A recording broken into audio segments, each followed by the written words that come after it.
আসসালামু আলাইকুম এভরিওয়ান, কেমন আছেন সবাই? আশা করছি সবাই অনেক ভালো আছেন, সুস্থ আছেন। তো একটা রিকোয়েস্ট ছিল তাফসীরুল কোরআন মাহফিলের একটা ব্যানার ডিজাইন শেয়ার করার জন্য। তো আজকের ভিডিওতে আমরা এই ব্যানার ডিজাইনটি শেয়ার করব আপনাদের সাথে। তো চলুন কথা না বাড়িয়ে দেখিয়ে নেওয়া যাক। তো ফার্স্টেই দেখিয়ে দিব আপনারা কিভাবে এই ব্যানারটি ডাউনলোড করবেন। ডাউনলোড করার জন্য সরাসরি চলে যাবেন আপনারা আমাদের সেকেন্ড যে টেলিগ্রাম চ্যানেল রয়েছে সেই টেলিগ্রাম চ্যানেলে ভিডিও ডিসক্রিপশন বক্সে অবশ্যই লিঙ্ক দেওয়া থাকবে। আপনারা সেখানে ক্লিক করে ইজিলি ডাউনলোড করে নেবেন। ডাউনলোড করার পরে আপনারা পিক্সেল ল্যাব অ্যাপসে অ্যাড করে নেবেন। অ্যাড করার পরে জাস্ট এটাকে কাস্টমাইজ করা আপনাদের দেখিয়ে দিতে হবে না আশা করি, তবুও আমি দেখিয়ে দিচ্ছি। লেয়ার অপশনে ক্লিক করবেন। এরপর এখান থেকে লেয়ার অপশন থেকে আপনাদের যে লেখাটা পরিবর্তন করার দরকার সেই লেখাটা পরিবর্তন করে নেবেন। এখানে যে প্রধান বক্তার নামগুলো দেওয়া লাগবে আপনারা জাস্ট এইখানে ক্লিক করে এখানে আপনারা নামটা জাস্ট বসিয়ে দিবেন। কিবোর্ডে এসে আপনারা এখানে নাম লিখে দিবেন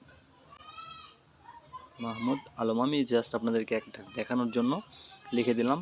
লিখে দেওয়ার পরে ডান অপশনে ক্লিক করে ওকে অপশনে ক্লিক করে দেবেন। দেখতে পারবেন এই যে লেখাটা কিন্তু চলে এসেছে। ঠিক একইভাবে আপনারা লেয়ার অপশনে ক্লিক করে এখান থেকে সকল লেখাগুলো পরিবর্তন করে নিতে পারেন।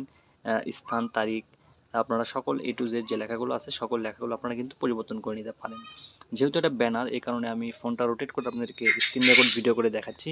তো আপনারা অনেকে আবার ভাবতে পারেন যে এইভাবে হয়তো এডিট কিভাবে করছে, তাই জন্য আমি আপনাদেরকে ফোনটা একটু লম্বালম্বিভাবে দেখিয়ে দিচ্ছি। তো এই যে দেখতে পাচ্ছেন, এভাবে কিন্তু আপনারা এখান থেকে কাস্টমাইজ করে নিতে পারবেন খুব ইজিলি।